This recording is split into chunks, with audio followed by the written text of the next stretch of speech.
Morning. Will, can you pull that over just a little bit? I'm blocking half the traffic here, and you're blocking the other half. That's great. There's plenty of room now.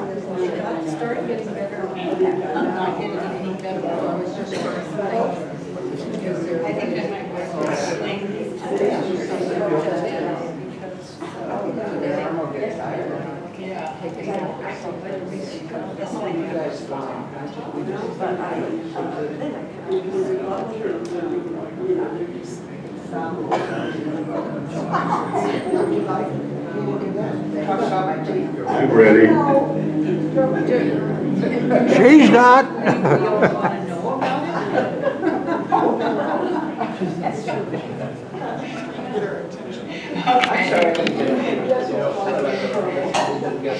Okay, good morning, everybody. It's time for Saturday Matters, and Saturday Matters today is Lowell. And we're going back to Ukraine, and this time not in Kyiv, other places.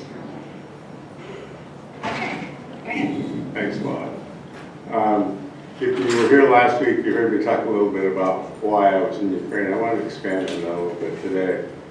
I was there as a Fulbright scholar, and the Fulbright program has been in place for a number of years and operates with a number of different programs, one of which is the exchange of scholars between U.S. institutions, and others relate to providing opportunities for graduate students.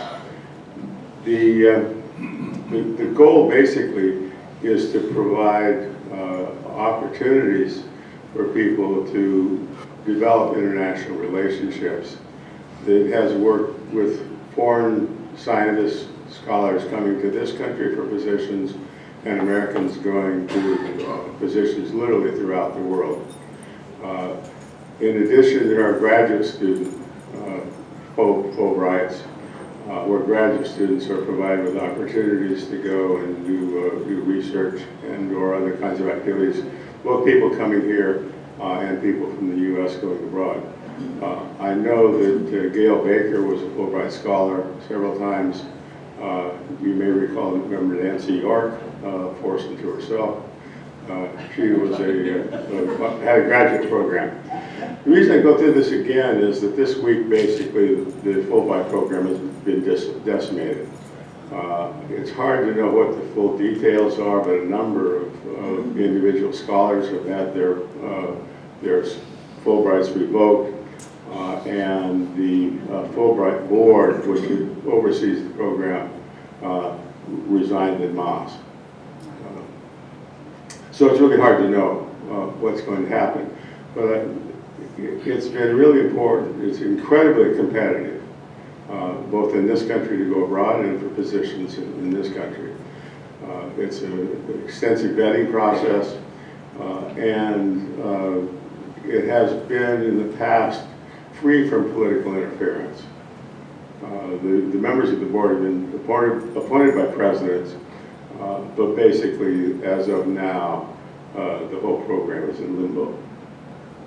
As I mentioned last week, my home institution, the Ukrainian institution, was in Kyiv, and my lectures in Kyiv included at the medical school several postgraduate programs in hospitals, both in medical genetics and pediatrics, and then a number of other presentations to faculty and other universities within the Kyiv area. My work outside of Kyiv was basically supported by Ukrainian American Birth Defects Alliance, a program developed, as I told you last week, by a geneticist at the University of South Alabama, who was Ukrainian, or is Ukrainian, and he put together a consortium of a number of medical centers in Ukraine that collaborated in the development of programs in birth defect surveillance and research. My first trip to Ukraine was to Lviv, and then 3 years later I went with the Fulbright. My activities outside of Kyiv were all supported by this program, and it provided me an opportunity to travel to the places that I'm going to talk about today with support from that program and the institutions that participated in it, who became my hosts in all the cities that I visited. So with that, let's get started. First of all, I want to point out that last week Al was disappointed that I talked about Ukrainian women. And so I decided to add a picture of a Ukrainian woman and her signature high heels just for Al's benefit. Thank you. Here we go. Oh boy. Okay. Okay. Now, this is what they look like when they're young. I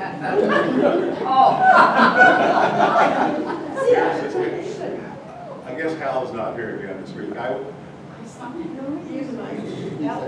Babushka. The scarf is babushka, but Hal has corrected me that the women are called babushkas.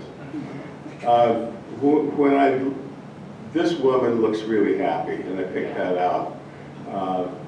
But most of the time, the older people, no matter where you see them, look tired, they're worn, and as I mentioned last week, it's hard to imagine what a lot of them live through. You see them selling potatoes in the metro stations. They'll have maybe 2 or 3 potatoes, a small bowl of a bag of cherries, and it's really remarkable. So I wanted to add this to point out that somehow those girls end up as babushkas. Now let's see. Okay. Now, just to orient you on where we're going to be going today. Here's Kyiv. We're going to go to Lviv, which is far west over here. You will see that spelled 3 different ways. This is the Ukrainian spelling. The Polish spelling is L-W-O-W. The Russian spelling is L-V-O-V. This was at one time, and you can see how close it is to Poland. This was Poland, Polish. They still think it's Polish.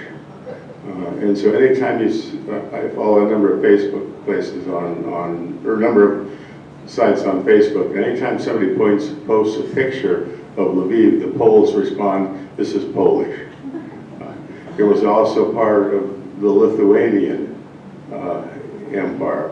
We tend not to think, we don't think about Lithuanians basically controlled all this area here. Kyiv, in fact, was originally settled by Vikings, so that you've got a long and incredibly complex history. And I point that out with regard to Lviv, because this is, these arguments are still going on. So here's Kyiv, here's Lviv, where we're going to go. Then I was also up here in Rivne, and this was a medical school. This was a local oblast, or that means that's the equivalent of state health consortium. I then took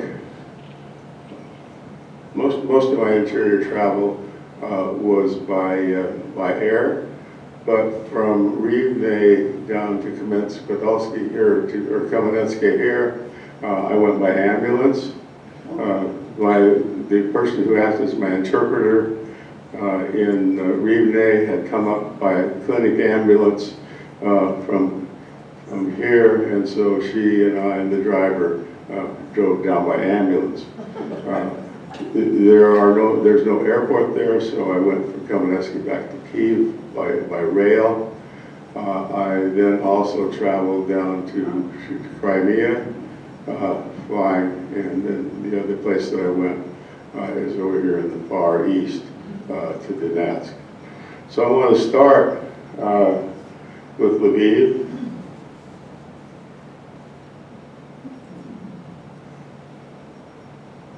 And you can see it's here in the far west of Ukraine. This has been the center of much of the pro-European activity. And it has had a long and interesting history. It's a beautiful city.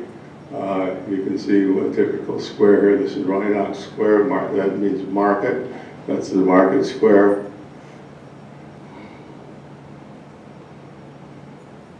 These things just jump around.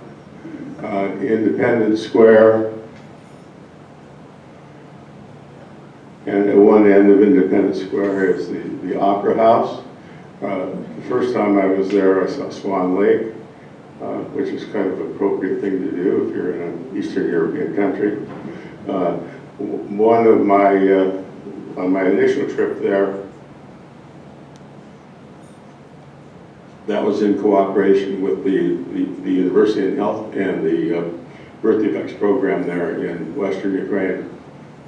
And my tour guide was an opera singer. She was the sister of one of the people in the Birth Defects program. So she took us around and we actually got in to the Opera House. This is the exterior of the Opera House. You can see the characteristic architecture, the monumental sculptures on the top. And then you can see the fact that this is Ukrainian and not Polish, given the Ukrainian flags. This is the interior of the Opera House. When I showed you the Kyiv Opera House, I showed it from the point of view of the orchestra. This is looking down at the stage. You see across the top there, the bar of white lights. That's where they translate the language of the opera into Ukrainian. That didn't help me a lot. I probably did better with Italian than I did with the Ukrainian. But anyhow, that's what that bar of lights is there. The first time I was in Lviv,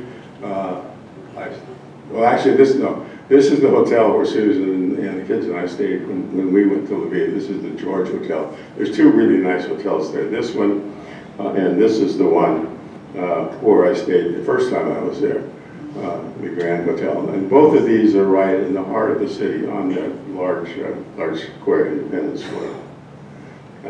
This is a monument to Shevchenko. He looks like a Greek, but he was actually a very famous Ukrainian poet. And this is in the square outside the hotel. And here in the front you can see a typical babushka. And it was interesting when I was there, the number of old men sitting around playing chess in the square, and then the women with their bags. This is the medical school where I lectured, and this was, as you can see, the physiology, anatomy, and histology, and they were, my host there was a really charming guy. I had met him when I was there the first time, and then I went back to Lviv several times during the Fulbright, and just a really nice guy.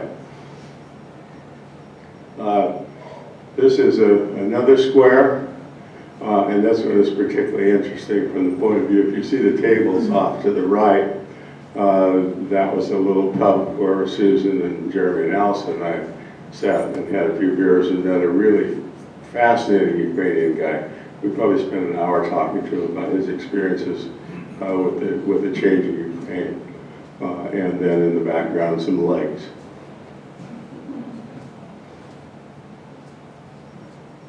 So from the second place I want to talk about is really not where the Fulbright was, but this is a town to the south, down very close to the border, Kamenets-Podilsky. It's particularly interesting because of a very complex history. This was one of this area of western and southwestern Ukraine was one of the most highly contested, with various ethnic groups moving in and out. And it's particularly interesting from the perspective of these people pretty much got along together. And there are estimates of anywhere from 7 to 17 ethnic groups that were all living there about at the same time, with their own governments and with their own churches, basically administrative units based on ethnicity, very similar to what were the millet system that, if you were in the Army, of course, you will recall, was a way of allowing different groups to maintain their identity and maintain their laws. So it has a very interesting physical location. You can see that basically there is a river that goes around here that actually to protect it. And then there is a fortress, a castle here, and most of the old town is right in here. I don't have a slide of it, but I mentioned the changing predominant ethnic groups. This was taken over by the Ottomans for a very short period of time, and they took what had been an Orthodox church, and on top of the steeple, or on top of the cross, they put a crescent and a star, or a crescent, the symbol of Islam. But as I said, I did not have a picture of that, but it was a little church right down in here.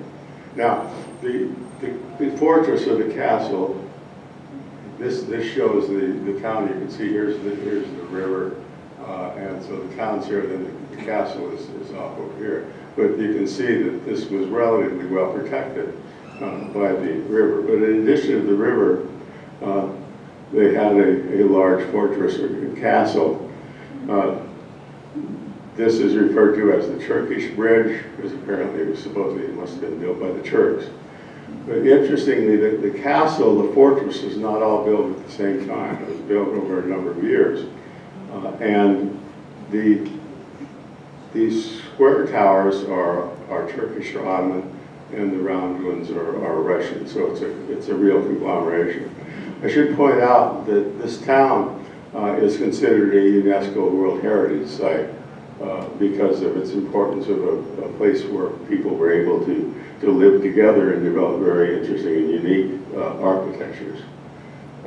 This is just another view of the castle. We were able to pretty much wander freely through it. As I say, my host from Kalmanetsky took me there along with my interpreter, and we had basically a free rein for wandering through the castle. Just another view, and you can see here one of the old Turkish towers, the remnants of it, and then the more the Russian style. In the city or in the town itself, there were various districts for the particular different ethnic groups. And they had basically defined areas where they lived and had a church. So this is the Armenian church in the Armenian district. This next one is the Church of St. Nikolai. This is an Orthodox church. And as I say, the thing that's particularly interesting about this city is the fact that these people, for a long period of time, were able to get along with each other.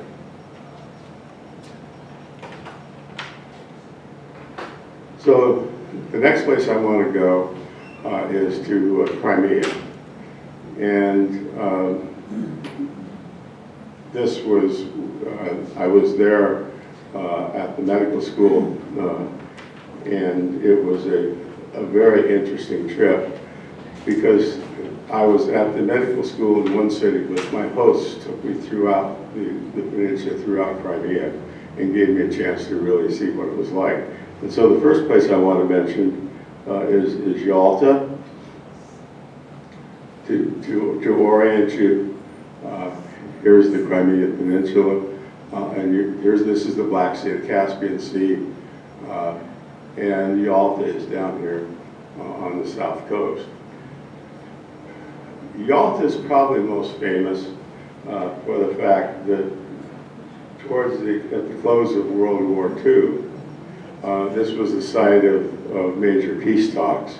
There were 3 international conferences held by the great powers after the Great Patriotic War of World War II. The first was in Tehran, the second was in Yalta, and the third was in Potsdam. And you probably recognize the characters in front.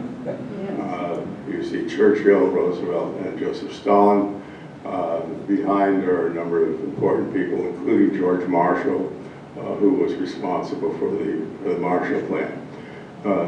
The peace talks, interestingly,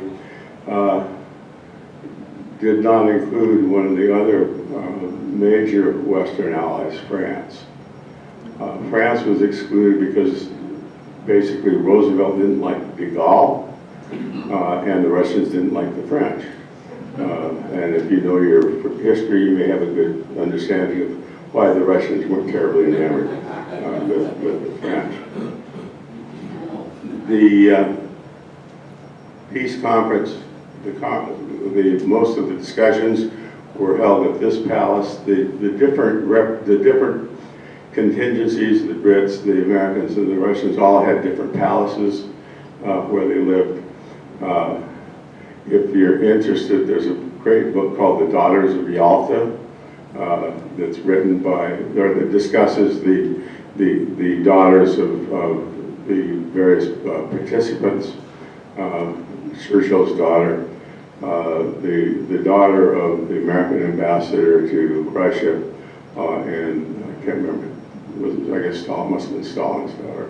Anyhow, this was the Levidian palace, this was the Russian palace, where the Russian state was also the center of most of the major conferences.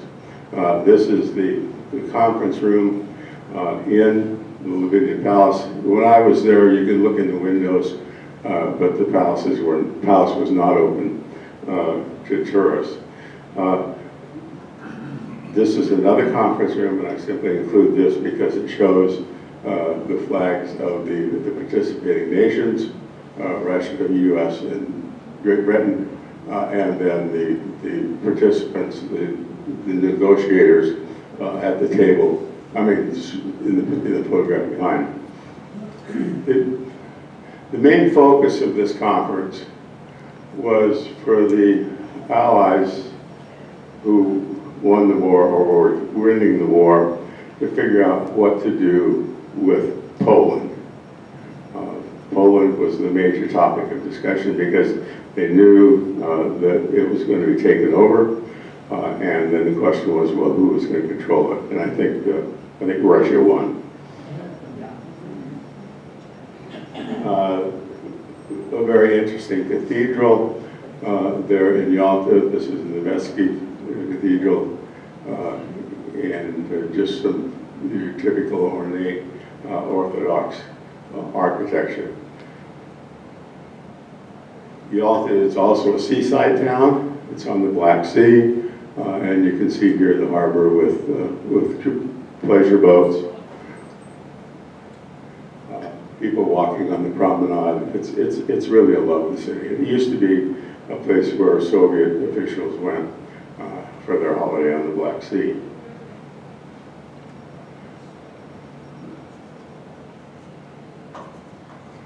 So a second interesting place in Crimea was a town called Bakhchisarai. And Bakhchisarai, I'll show you on the map.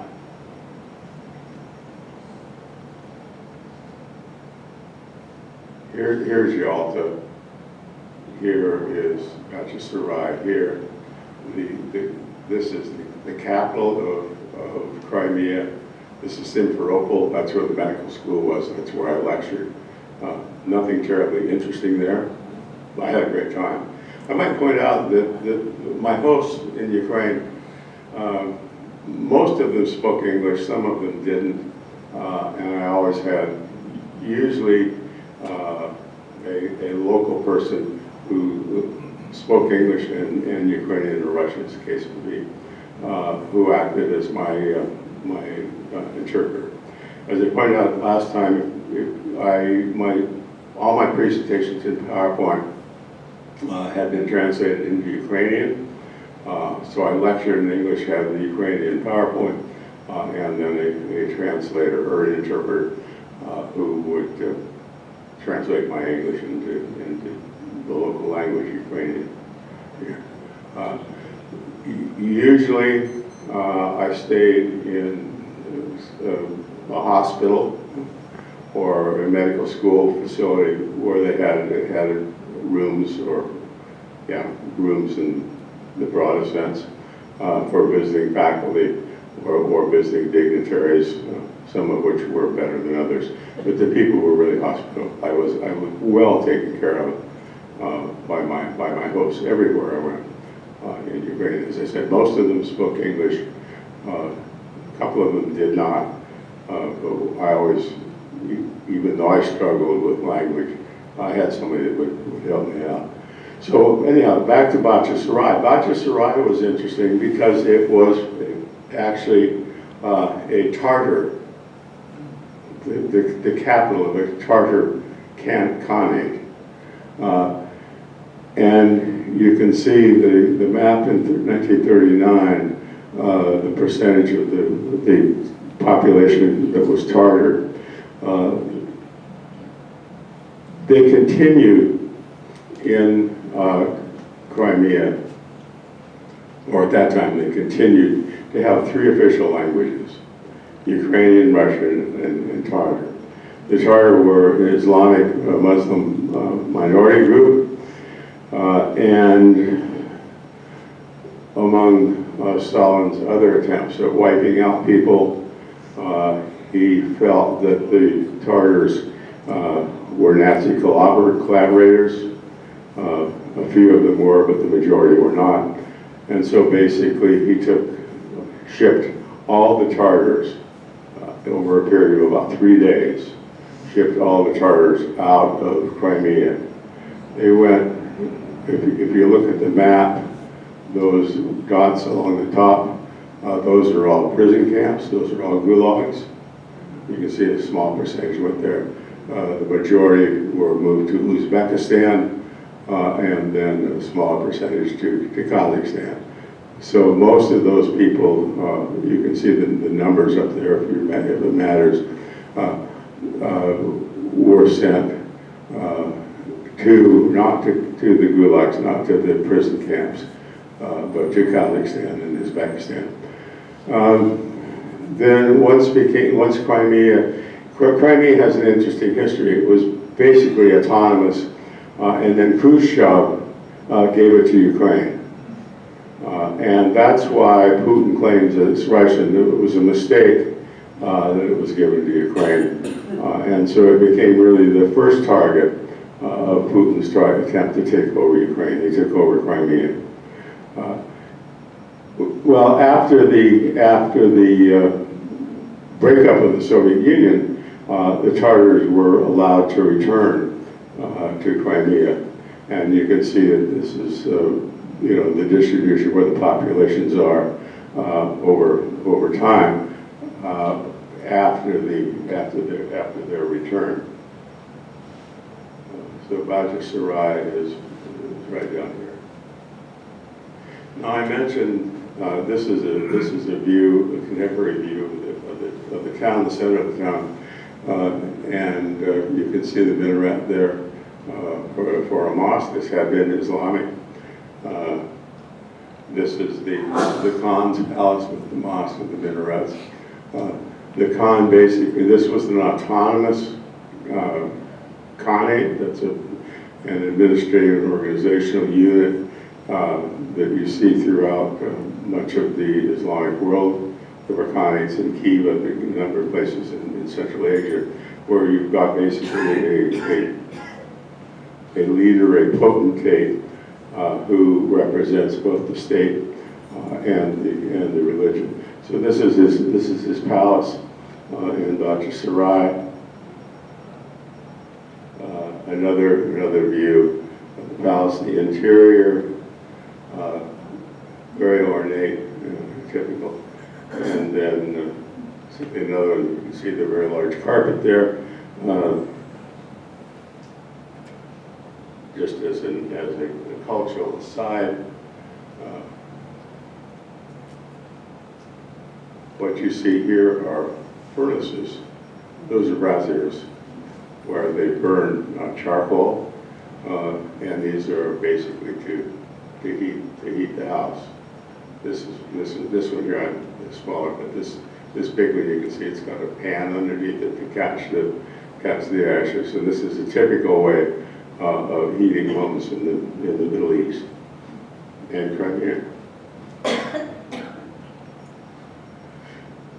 Well, another interesting place in Crimea is the city of Sevastopol.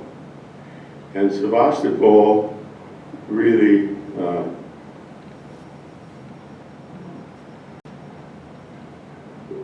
never was part of Ukraine.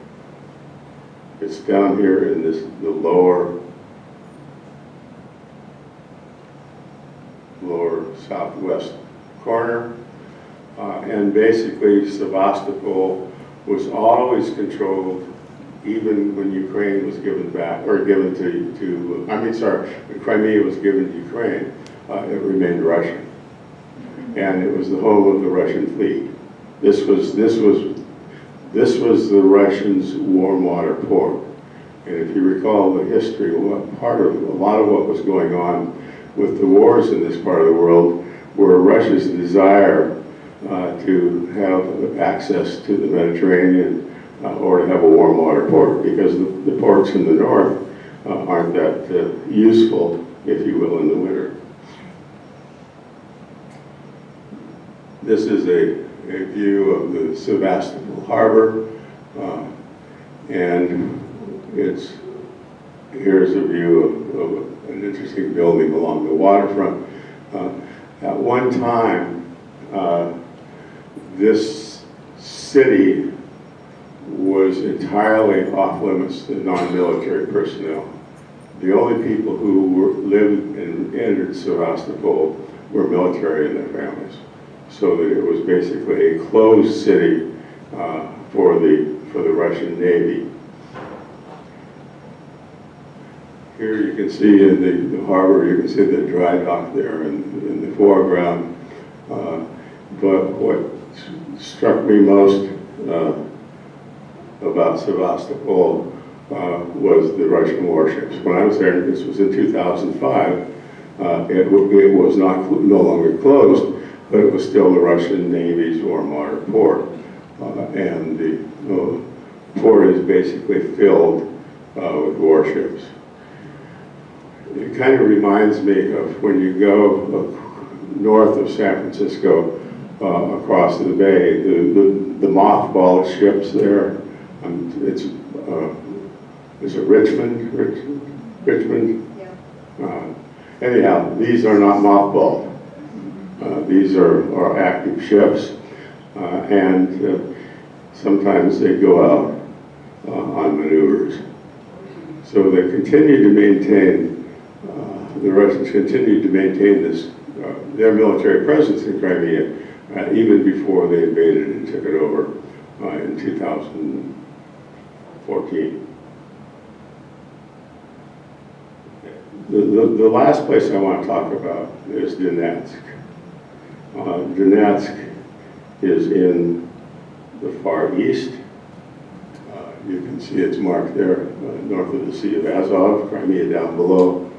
And Donetsk is, at the time I was there, a strong Russian influence, to put it mildly. As I mentioned, all of my overhead, or my slides, had been translated in Ukrainian, which in Donetsk was absolutely meaningless, because they did not speak Ukrainian, they spoke Russian. My interpreter, who was a young woman, probably in her mid-20s, told me we're not Ukrainians, we're Russians. And that foreshadowed what was to come later. Again, here I was at the medical school. This was the one place where I guess I think the only place where my host basically spoke no English. And so I relied very heavily on some of his students. This is most of this, all the places that I was going outside of Kyiv was postgraduate medical education, so that I was lecturing to doctors and faculty people. And a couple of his students, postdoctoral students, served as my interpreters. Well, one of the things that you don't see that much, or didn't see that much in Ukraine when I was there, were statues of Lenin, but that still had a very large and proud one. One of the other things that they have, that most Ukrainian cities have, is a monument to the Great Patriotic War, that is to World War II, and the valor of the Russian Serb troops in opposition to the Germans. This is the Cathedral of Donetsk, your typical Orthodox cathedral. And when I went to Donetsk, I flew into the Donetsk airport because it was a long way from Kyiv. So this is the Donetsk airport. This is the Donetsk airport. After I was there, as you can tell, another picture of the Donetsk airport. This is a clinic building where I stayed. This is after the Russian takeover.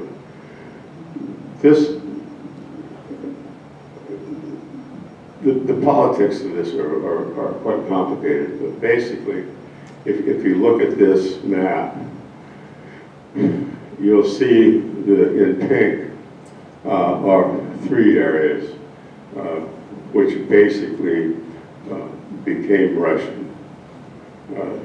Donetsk, Luhansk, and Crimea.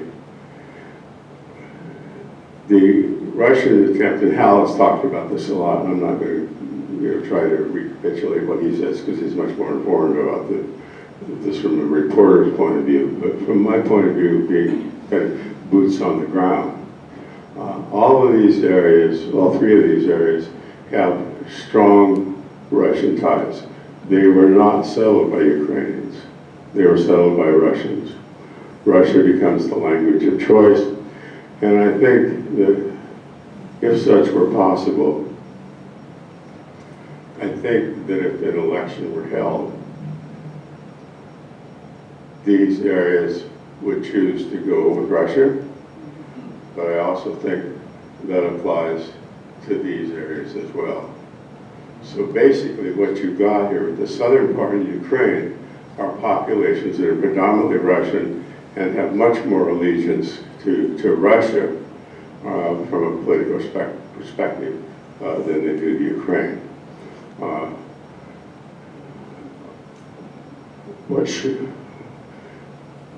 I'm going to venture a political opinion.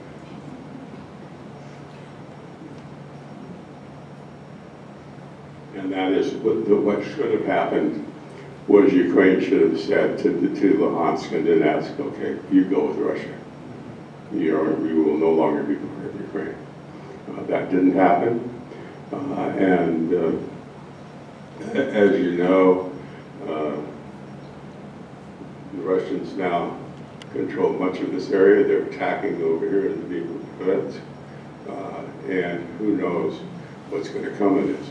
The one thing you can be sure of, that Trump did not succeed in ending the war in a day.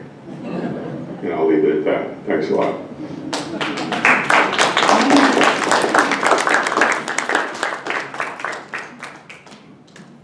And I'll be pleased to try to answer any questions anybody has. I think I might know the answer to this, but so that in eastern Ukraine there's a very strong sense of Russian identity. when you go to the central and western part of Ukraine, do you get the same very strong patriotic Ukrainian feel? The answer is yes. And it's interesting because literally, I spent a week in Lviv, flew back to Kyiv, put new underwear on my suitcase, and flew to Donetsk. This was in 2005. It was like two different worlds. And that has only become exacerbated.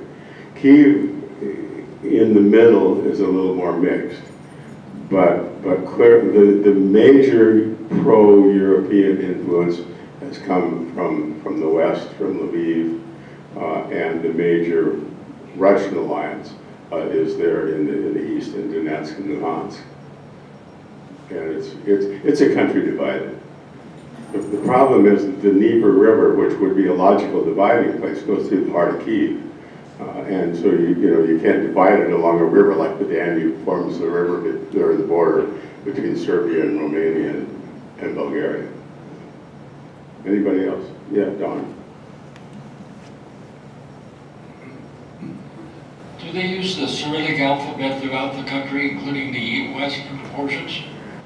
The question is, do they use the Cyrillic alphabet? Yes, Ukrainian is written in Cyrillic. And there are some subtle differences. There are a couple of additional letters in the Ukrainian Cyrillic alphabet compared to the Russian, but basically it's Cyrillic. Yeah. And when I was there, I could pronounce all the things. I can't do that anymore. Yeah. Well, I'd like to back off from Ukraine specifically. What is the origins and the funding for the Fulbright program? That's great. Good question. The origin that came from William Fulbright, who was a senator from Arkansas. That's its name for him. The funding comes from the U.S. State Department. It's part of the State Department budget. So it is U.S. government funded. U.S. government funded. Although when you're abroad, then your host institution picks up your expenses. But my salary, if you will, and my stipend for my flat came from the U.S. But in other cases,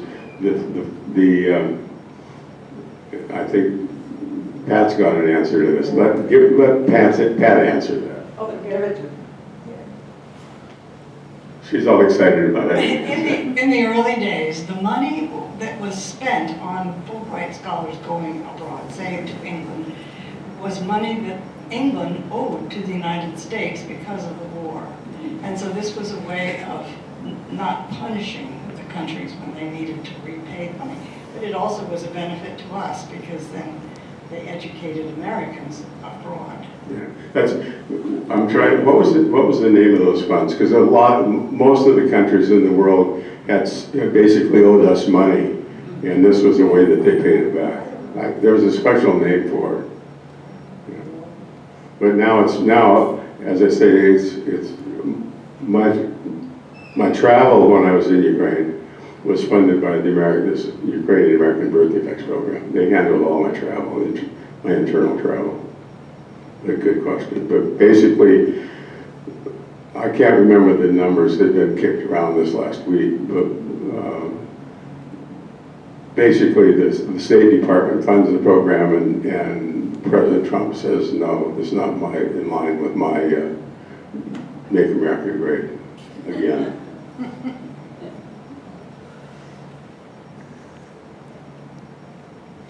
Do you know anything about the situation in Odessa? No. Okay. I don't think it's certainly not part of the war zone. It was also predominantly Russian, and it is not. Well, we'll try to reconstruct the map. Odessa is in the far southwest corner of Ukraine, basically next to Bulgaria, Moldova. And as far as I know, there are no boots on the ground there. There may be drone attacks, maybe missile attacks. I didn't go into the fact that there is now a bridge between Kursk in Russia and Crimea that the Ukrainians keep trying to blow up, but the Russians built a bridge there. But I don't know about Odessa, because I think it's, to me, well, I just don't know. I didn't go to Odessa. Anybody else? Anybody else? Okay, thank you. Next week is very keen. Thank you.